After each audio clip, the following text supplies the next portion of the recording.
Hello friends, simple and சூப்பராக குயிக்காக ஒரு பருப்பு சாதம் எப்படி பண்ணலான்னு பார்க்கலாம் வாங்க.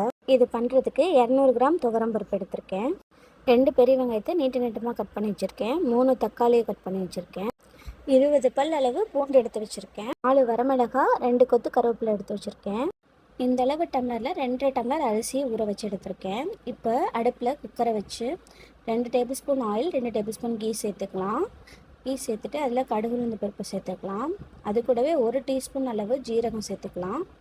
இது நல்லா பொரிஞ்சோன்னா நம்ம எடுத்து வச்சுருக்க வரமிளகாயும் கருவேப்பிலையும் சேர்த்துக்கலாம். இது நல்லா வதங்கினோன்னே நம்ம எடுத்து வச்சுருக்க பூண்டை சேர்த்திக்கலாம். பூண்டு நல்லா வதங்கினோன்னா நம்ம வெட்டி வச்சுருக்க வெங்காயத்தை சேர்த்திக்கலாம். வெங்காயம் நல்லா வதங்கணும். இப்போது இதுக்கு தேவையான உப்பை சேர்த்துக்கலாம். 1 கைப்பிடி அளவு கல்லுப்பு சேர்த்துருக்கேன். இது நல்லா வதங்கினோன்னே நம்ம தக்காளியை சேர்த்துக்கலாம். தக்காளியும் சேர்த்து நல்லா வதக்கி விடுங்க. அது கூடவே 1/4 டீஸ்பூன் அளவு மஞ்சள் தூள் சேர்த்துக்கோங்க. இதெல்லாம் நல்லா வதங்கி வர ஸ்டேஜில் ரைஸுக்கு தேவையான தண்ணியை சேர்த்திடலாம்.